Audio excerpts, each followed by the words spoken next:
Bismillahirrahmanirrahim. Assalamualaikum warahmatullahi wabarakatuh.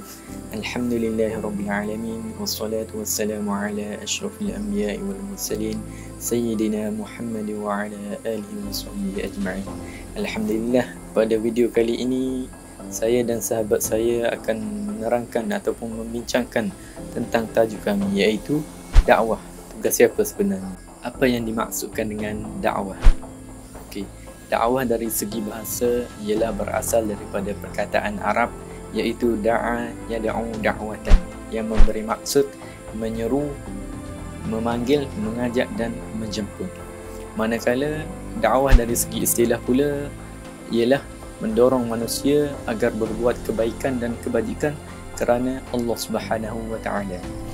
Dakwah juga bermaksud amar ma'ruf dan nahi munkar, di mana menyeru manusia supaya berbuat kebaikan dan mencegah manusia daripada membuat segala kemungkaran. Dakwah merupakan satu tugas asasi bagi setiap umat Islam untuk menyeru, mengajak dan memperkenalkan kepada manusia tentang ajaran Allah Subhanahu wa taala. Firman Allah Subhanahu wa taala dalam surah Al-Imran ayat 104, "Wal takum minkum ummatun yad'una ilal khair wa ya'muruna bil ma'ruf wa yanhauna 'anil munkar wa ulaika humul muflihun," yang bermaksud, dan hendaklah ada di antara puak kamu satu puak yang menyeru kepada kebajikan, iaitu dengan mengembangkan Islam, dan menyuruh segala perkara ma'ruf dan melarang kepada segala perkara yang munkar. Dan mereka yang bersifat demikian ialah orang-orang yang berjaya. Surah Al-Imran ayat 104. Allah Subhanahu wa taala juga berfirman dalam surah An-Nahl ayat 125, "A'udzu billahi minasyaitonir rajim. Ud'u ila sabili rabbika bil hikmah wal mau'izatil hasanah wajadilhum billati hiya ahsan. Inna rabbaka huwa a'lamu biman dhalla 'an sabilihi wa huwa a'lamu bil muhtadin," yang bermaksud, serulah ke jalan Tuhanmu wahai Muhammad dengan hikmah, kebijaksanaan dan nasihat pengajaran yang baik, dan berbahaslah dengan mereka yang engkau serukan itu dengan cara yang baik. Sesungguhnya Tuhanmu dialah yang lebih mengetahui akan orang yang sesat daripada jalannya, dan dialah jua yang lebih mengetahui akan orang yang mendapat petunjuk. Surah An-Nahl. Assalamualaikum warahmatullahi wabarakatuh. Saya Muhammad Ruslan bin Luqman, nombor metrik 047823. Saya akan meneruskan dengan menyatakan hukum dakwah dan elemen-elemen dalam berdakwah. Ramai orang yang menyangka bahawa tugas menyampaikan seruan Islam atau kerja menyampaikan apa sahaja misi Islam adalah tugas para ulama sahaja. Sedangkan nas-nas Al-Quran dan hadis tidak menyatakan begitu.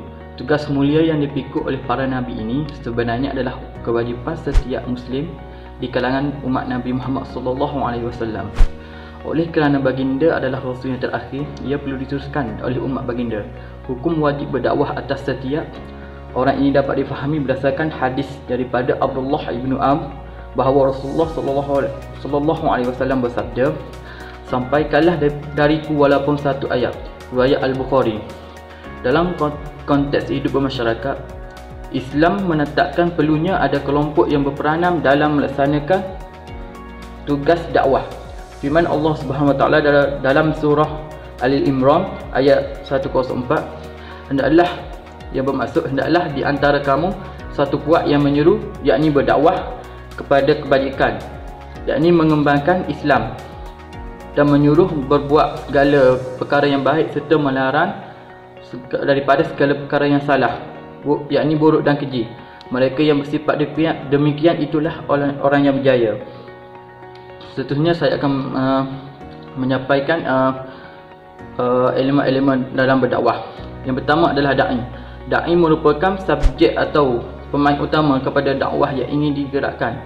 Da'i yang juga biasa disebut sebagai juru dakwah atau pendakwah memainkan peranan sebagai penasihat, pemimpin dan pemberi peringatan melalui cara yang baik, sama ada melalui pengarahannya, penyiapannya maupun melalui sikap dan perilakunya sehari-hari.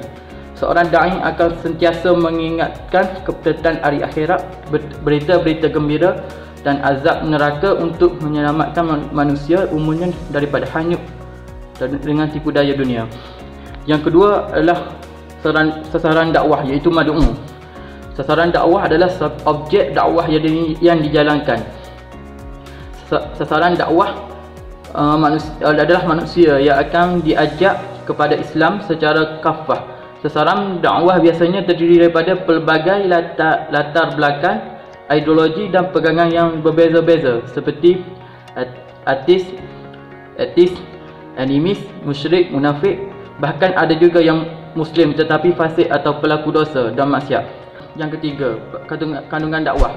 Para da'i perlulah memastikan pengambilan isi kandungan dakwah ini benar-benar dari sumber yang betul. Sumber-sumber tersebut, yang pertama ialah Al-Quran. Para sastrawan dan ahli bahasa memandangkan Al-Quran dari segi kecantikan isi dan pengertiannya. Para fuqaha pula melihat Al-Quran dari segi susunan dan ayat yang nyata diperhatikan untuk dikeluarkan hukum syarak. Manakala ulama kalam pula memandang Al-Quran dari segi lafaznya, sedangkan ulama sosiologi melihat Al-Quran dari segi ibadah untuk memetik perkara-perkara yang boleh dijadikan panduan dalam akhlak, bahasa, sosial dan sebagainya. Sumber kedua ialah hadis Nabi SAW. Hadis merupakan sumber rujukan kedua isi kandungan dakwah selepas Al-Quran. Sebarang perkara yang terbit dari sumber hadis, Nabi SAW tidak pernah sama sekali mengikut hawa nafsu, bahkan ia mendapat pacaran wahyu dari Allah SWT. Sumber yang seterusnya ialah sejarah hidup para salafus salih, analisis para ulama dan pengalaman da'i itu sendiri. Seterusnya yang keempat adalah metodologi dakwah. Metodologi dakwah juga merupakan antara elemen yang penting dalam membincangkan berkaitan dakwah. Metodologi berasal dari bahasa Latin, iaitu methodos, yang membawa erti cara ataupun cara melaksana. Logos pula bermaksud ilmu. Justru makna keseluruhan bagi istilah metodologi ini ialah ilmu tentang cara melaksanakan satu perkara. Jadi metodologi dakwah dapat diertikan sebagai ilmu yang berkaitan dengan cara melaksanakan dakwah. Bismillahirrahmanirrahim. Sekarang saya akan masuk pada tajuk video kami, iaitu dakwah. Tugas siapa sebenarnya? Setiap individu Muslim mempunyai peranan dan tugas dalam menyampaikan dakwah kepada yang lain. Tugas dakwah ini bukan hanya kepada para ustaz, para ulama, agensi dakwah dan golongan agamawan semata-mata. Akan tetapi ia merupakan suatu tugas dan kewajipan ke atas setiap individu yang beragama Islam untuk menyampaikan dakwah mengikut kemampuan diri masing-masing. Seperti mana sabda Rasulullah SAW, "Man ra'a minkum munkaran falyughayyirhu bi yadihi, fa in lam yastati' fa bi lisanihi, fa in lam yastati' fa bi qalbihi, wa dhalika adhafu al-iman." Maksudnya, barang sesiapa yang melihat kemungkaran, hendaklah ia mencegah dengan tangan. Jika ia tidak mampu, cegahlah dengan lisannya. Dan jika ia tidak mampu, cegahlah dengan hati. Dan sesungguhnya cegah dengan hati itulah selemah-lemah iman. Berdasarkan hadis ini, dapat kita fahami bahawa kewajipan kepada setiap individu Muslim untuk mencegah kemungkaran, yakni berdakwah mengikut kemampuan diri masing-masing. Jika seorang itu mempunyai kuasa, pangkat dan jawatan dalam sesebuah organisasi, maka ia wajiblah menggunakannya untuk menyampaikan dakwah kepada orang bawahan ataupun rakyatnya. Jika seorang itu mempunyai kemahiran dalam berkata-kata, menyampaikannya dengan lisan, seperti bernasihat, menyampaikan ceramah kepada masyarakat, maka wajiblah ia menggunakannya untuk berdakwah di jalan Allah Subhanahu wa taala. Dan jika ia tidak mampu, maka wajiblah ia mencegah kemungkaran dengan hatinya, iaitu membenci perkara kemungkaran yang dilihatnya itu dan tidak menyukainya serta tidak akan melakukannya sama sekali. Jika seorang itu tidak dapat mencegah kemungkaran itu dengan hati, maka ketahuilah bahawa seorang itu sudah tidak mempunyai iman di dadanya. Na'udzubillahi min dzalik. Dakwah tidak semestinya hanya berceramah dan menyampaikan ucapan di masjid, kita menyampaikan bantuan kepada orang yang memerlukan dan sebagainya. Dakwah ini mempunyai skop definisi yang sangat luas dan cara serta kaedah yang pelbagai untuk menyampaikan dakwah mengikut kesesuaian keadaan. Seperti mana firman Allah Subhanahu wa taala, a'udzubillahi minasyaitonir rajim. Ud'u ila sabili rabbika bil hikmah wal mau'izatil hasanah wajadilhum billati hi ahsan ila akhiril ayat. Mafhumnya, serulah ke jalan Tuhanmu dengan cara yang hikmah, nasihat yang baik, dan berdebatlah dengan cara yang terbaik. Ayat ini menjelaskan dan memberitahu kepada kita tentang beberapa kaedah yang boleh digunakan untuk menyampaikan dakwah. Kan tetapi terdapat banyak lagi kaedah yang boleh digunakan, terdapat di dalam hadis dan sebagainya, untuk kita gunakan dan sesuai untuk semua golongan masyarakat menggunakannya. Antaranya ialah dengan memberi contoh tauladan yang baik kepada orang lain, seperti menepati waktu, amanah dalam bekerja, menjaga kebersihan, dan pelbagai lagi nilai-nilai Islam yang boleh ditunjukkan kepada orang lain supaya mereka dapat mengambil iktibar dan mengikut apa yang kita tunjukkan.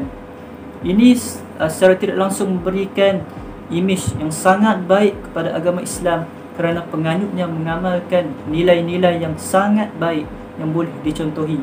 Ini juga dapat menarik minat orang golongan bukan Islam untuk mendekati dan mendalami Islam kerana melihat perilaku umat Islam jika melakukan perkara-perkara yang baik seperti ini. Setiap individu Muslim boleh dikira sebagai menyampaikan dakwah walaupun dengan hanya satu ayat. Tidak semestinya dakwah ini menyampaikan dengan ayat yang panjang, ceramah yang berjam-jam dan sebagainya. Akan tetapi walaupun dengan satu ayat yang benar, ia juga merupakan dakwah kepada orang lain. Seperti mana sabda Rasulullah SAW, "Ballighu anni walau ayat." Maksudnya, sampaikanlah dariku, yakni Nabi Muhammad SAW, walaupun satu ayat.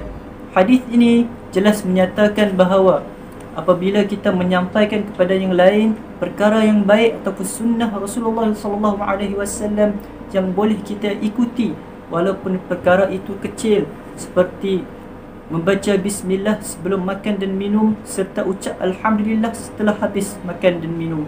Ini merupakan amalan ataupun sunnah Rasulullah SAW yang sangat senang diamalkan. Walaupun kita menyatakan sedemikian, ia juga merupakan dakwah kepada yang lain kerana ia membawa kebaikan dan ganjaran pahala serta dinaikkan darajat di sisi Allah Subhanahu wa taala kerana mengamalkan perkara yang diajarkan oleh Rasulullah SAW. Tugas dakwah merupakan satu tugas yang sangat mulia dan diberi ganjaran yang sangat besar kepada sesiapa yang melakukannya. Akan tetapi banyak cabaran dan halangan yang perlu dihadapi oleh setiap individu yang menyampaikan dakwah kepada yang lain. Tetapi kita mesti ingat bahawa tugas dakwah ini merupakan tugas yang sangat mulia dan mendapat ganjaran yang sangat tinggi seperti yang dijanjikan oleh Allah Subhanahu wa taala kepada hamba-hambanya yang bertakwa, yang soleh, yang syahid dan sebagainya. Akhir kalam dari saya, setiap individu mempunyai peranan dan kewajipan untuk berdakwah. Ia tidak hanya fokus kepada golongan-golongan tertentu. Jadi marilah sama-sama kita mengubah mindset kita bahawa dakwah ini tugas ustaz, tugas ulama, tugas fuqaha dan tugas agensi dakwah sahaja. Kan tetapi marilah kita tanamkan dalam diri kita bahawa dakwah ini tugas setiap individu yang beragama Islam. Dakwah merupakan tanggungjawab ibu bapa. Ini dibuktikan kerana ibu bapa memainkan peranan yang penting sebagai pendidik dan pendakwah kepada anak-anak. Hal ini kerana ibu bapa merupakan insan yang penting dan rapat kepada anak-anak sewaktu mereka kecil. Sabda Rasulullah SAW, anak itu diibaratkan seperti kain putih. Ibu bapalah yang mencorakkannya menjadi Nasrani, Yahudi ataupun Majusi. Hadis riwayat Bukhari dan Muslim. Hadis ini jelas menunjukkan bahawa ibu bapa memainkan peranan yang penting dalam mendidik anak-anak ke arah soleh ataupun mendidik anak-anak kepada keburukan. Mendidik anak-anak mestilah mengikut umurnya. Hal ini kerana psikologi dan kematangan dan fikiran seseorang berbeza bergantung pada usianya, termasuklah berbeza dari segi jasmani, rohani dan emosi. Jika tersalah mendidik mereka mengikut kematangan anak-anak, kebarangkalian besar untuk anak-anak mudah murung, stres dan mudah terjebak dengan kemaksiatan adalah lebih besar. Terdapat 3 peringkat umur untuk mendidik anak-anak, iaitu peringkat kanak-kanak, peringkat remaja dan peringkat dewasa. Pada kanak-kanak yang berusia bawah kepada 7 tahun, anak yang berusia 7 tahun ke bawah ini hendaklah dididik dengan penuh kasih sayang, bagai menatang minyak yang penuh. Jangan merotan mereka dan jangan terlalu tegas, kerana peringkat umur sebegini adalah sesuai untuk anak-anak diberi kasih sayang kepada mereka. Cara yang lemah lembut pada waktu ini adalah lebih berkesan daripada cara yang kasar. Seterusnya, remaja berusia lingkungan 7 hingga 14 tahun. Ibu bapa sudah boleh memasukkan elemen ketegasan dalam didikan kepada anak-anak. Ajar mereka untuk menjadi orang yang berdisiplin dan mematuhi peraturan. Ibu bapa boleh menghukum anak-anak sama ada ingin merotan mereka jika mereka melakukan kesalahan. Seperti contoh, ketika umur 7 tahun, sudah boleh ibu bapa ini mengajarkan mereka untuk solat sehingga 3 tahun, iaitu hingga 10 tahun. Dan selepas pada 10 tahun mereka masih tidak melakukan solat, ibu bapa boleh merotan mereka dengan cara merotan yang tidak kasar, dan disyaratkan untuk merotan di bawah pada lutut anak-anak tersebut. Jangan menampar mereka di muka, kerana muka merupakan tempat yang suci dan tempat yang baik pada masa mereka akan besar nanti. Remaja berusia melebihi 15 tahun pula, ibu bapa perlu mendidik mereka seperti kawan, menjadikan mereka seperti kawan. Bagaimana ibu bapa dengan kawan mereka, ibu bapa menegur kawan mereka, seperti itulah ibu bapa menegur anak mereka. Dengar dahulu apa yang anak mereka sampaikan, serta saling berkongsi pendapat, memujuk dan jangan terlalu memarahi mereka. Dalam usia sebegini, mereka mudah untuk rasa memberontak apabila mendapat teguran yang kasar seperti ditengking dan sebagainya. Mereka tidak mahu mereka disalahkan. Sebaliknya, ibu bapa perlu menasihati dan cari jalan penyelesaian yang betul. Seterusnya, apabila peringkat umur dewasa berusia lebih dari 21 tahun, berikanlah sedikit kebebasan kepada mereka untuk membuat keputusan. Jangan terlalu mengongkong sehingga boleh membantutkan aktiviti dan mengganggu perasaan mereka. Boleh beri nasihat yang baik kepada mereka dan berdoalah untuk mereka, kerana doa ibu bapa itu sangat mustajab. Bahkan kata-kata ibu bapa tersebut pun boleh menjadi satu doa buat anak-anak. Kesimpulannya, pendekatan didikan awal kepada anak-anak wajar dititik beratkan oleh ibu bapa sebagai tanda usaha ibu bapa dalam menerapkan pekerti yang baik untuk anak-anak. Hal ini bagi mengelakkan mereka daripada mencapai tahap remaja tidak mudah terjerumus ke dalam lembah kemaksiatan. Sebab kata pepatah Melayu, melentur buluh biarlah dari rebungnya. Dakwah terhadap anak itu penting dan menjadi pikulan amanah daripada Allah kepada ibu bapa demi memacu generasi yang cemerlang pada masa yang akan datang. Sekian. Bismillahirrahmanirrahim. Assalamualaikum warahmatullahi wabarakatuh. Saya Muhammad Said bin Safari. Berdasarkan tajuk dakwah tugas siapa, saya akan berkongsi sedikit tentang peranan dan tugas masyarakat, agensi atau jemaah dalam dakwah. Baiklah, apakah itu masyarakat? Iaitu orang yang duduk di dalam berkelompok ataupun perkumpulan. Baiklah, antara peranan tugas masyarakat, agensi ataupun jemaah dalam dakwah adalah menyediakan pendidikan kepada orang ramai agar berpegang teguh kepada ajaran Islam yang sebenar. Okey, yang kedua, mengkaji dan menyelidiki segala isu semasa berkenaan akidah dan menerangkannya kepada orang ramai agar sentiasa berpegang teguh ajaran agama Islam yang benar. Baik. Dan yang ketiga adalah menegakkan hukum hakam dan menegakkan keadilan di atas segala ketetapan yang telah dilakukan oleh Islam supaya orang ramai dapat hidup dengan adil dan dapat membantaras kezaliman yang nyata. Okey. Seterusnya saya akan menerangkan sedikit tentang kelebihan berdakwah secara berkumpulan. Yang pertama adalah dapat berkongsi maklumat, berkongsi idea dan bertukar pendapat dalam dakwah masing-masing. Dan yang kedua, dapat menimbulkan idea kreatif. Sebab apa? Sebab orang tu dia dakwah cara tu, orang lain dia dakwah cara macam pula. Berbagai-bagai idea yang dapat kita ciptakan. Baiklah. Dan yang terakhir, akan dapat memuaskan hati masing-masing. Sebab apa? Berdakwah secara berkumpulan, secara tidak langsung akan memenuhi keperluan sosial. Contoh, kita nak berdakwah kepada perkampungan orang asli, seperti mana yang saya buat pada tahun lepas. Sebelum saya nak berdakwah kepada orang asli berikut, saya kena berhubung dulu dengan Jabatan Kemajuan Orang Asli, dengan agensi-agensi Islam yang terbabit.